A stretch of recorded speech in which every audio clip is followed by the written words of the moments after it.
I like gardening. I'm practicing at it. I don't know that I'm very good at it yet. I think I can grow weeds better than I can grow flowers. You know, some other people can do that too, huh? I liken leadership to gardening because you can't become a leader overnight. Just like you can't have a garden overnight. You've got to buy the seeds. You've got to plant the seeds, water, fertilize, let the sun do its trick, and wait sometimes several months to see the fruits of your labor. That's what leadership is about. It is a growing process. You need to build on your experiences. By volunteering, you build on your experiences. Marsha Egan is an enthusiastic and accomplished keynote speaker, moderator, and seminar facilitator. Her presentations have energized and delighted audiences all over America.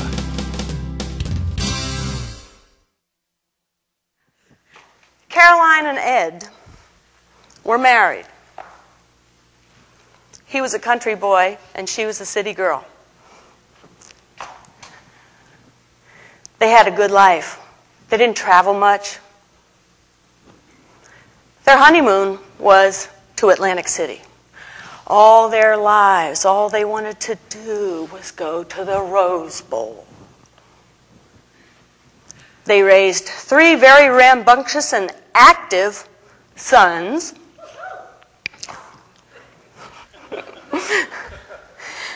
You don't know where I'm going with this yet, do you?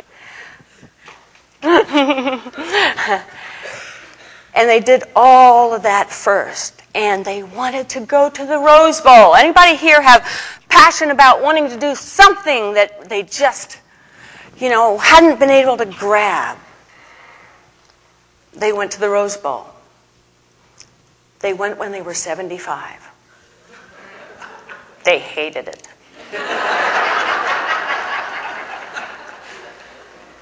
They thought they were going to have the time of their lives. They were too late. That was my grandfather and grandmother.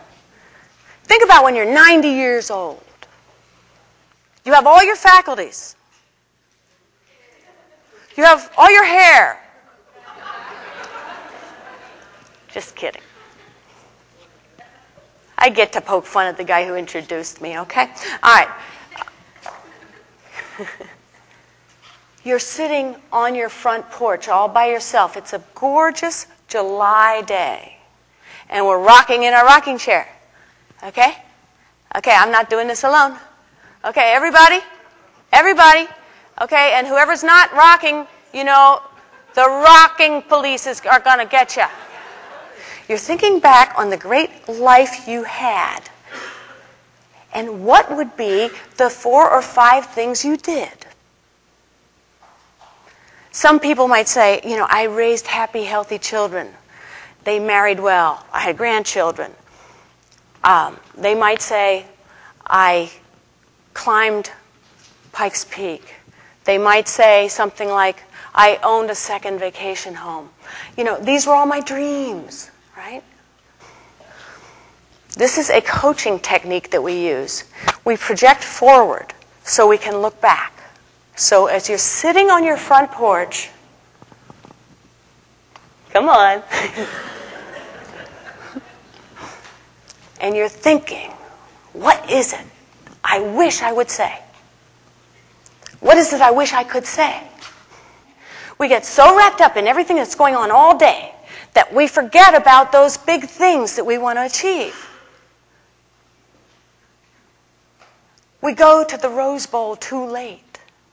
So what I want to challenge all of you to do is to see time, T-I-M-E, as taking in the moment enthusiastically. Take in the moment enthusiastically. And if you do, you will have the time of your life. Thank you. It was a gorgeous early September day, almost like today. I was on the way to my very first class of my sophomore year in college. 9 o'clock. I was actually a little early. As I'm walking along, I'm looking at this beautiful leaves and happy to be back at school, and I'm wondering what in the heck I had signed up for.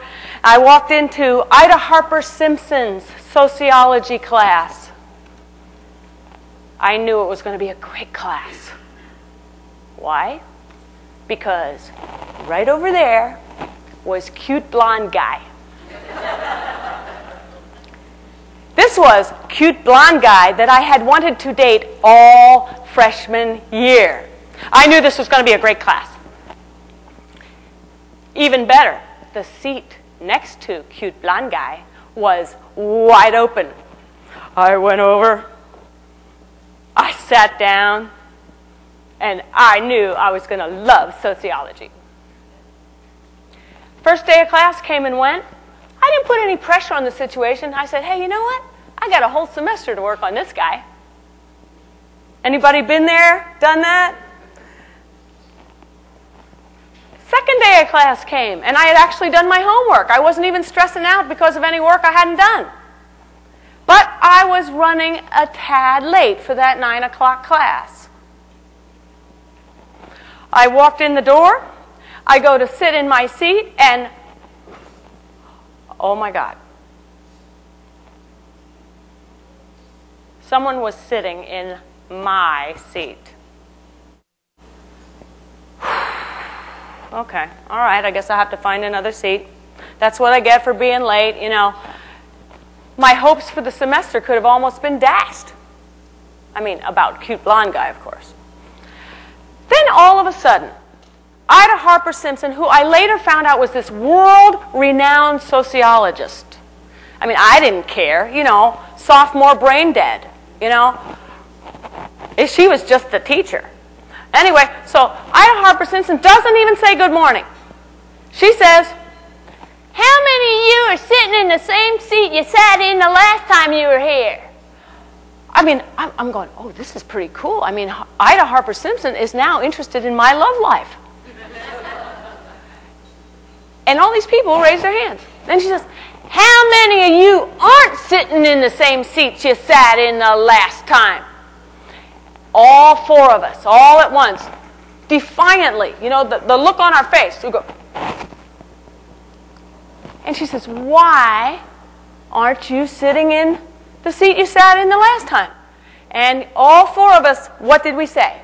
All four of us said, someone's sitting in my seat. People make order to their world by creating routines. So even though I hadn't had an assigned seat, I assigned myself a seat. And I thought I picked a pretty good one. How does that apply to us? The rate of change is going like this. It is going so fast. And it will never get slower, will it?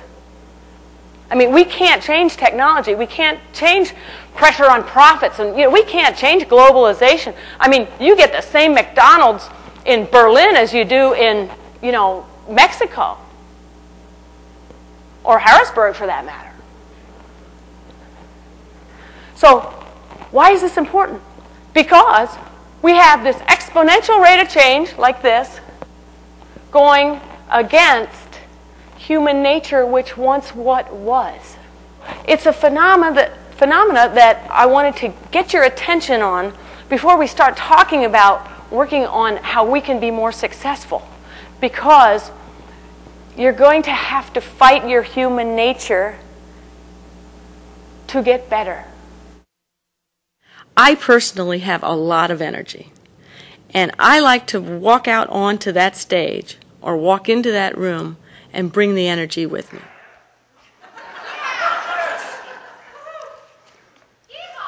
Who did that? Oh, the whole back line over there ain't rocking. Okay, that's you. Don't look around. Okay, all right. Has anyone ever said, he made me so mad? Am I the only one who ever said that? Once we decide to work together, I'm going to spend a lot of time working with you to find out what your needs are. I'm going to ask you questions about your organizations and what it is you want to have changed in your organization. And that way, when I deliver the seminar or deliver the keynote address, I know what end result you want, and I can deliver it. Because you will build your silent signals of success to the point that they will see your success and your signals, and you will be a mentor to them. Thank you very much. You've been a wonderful audience. I look forward to working with you as a client. Book me as soon as you can.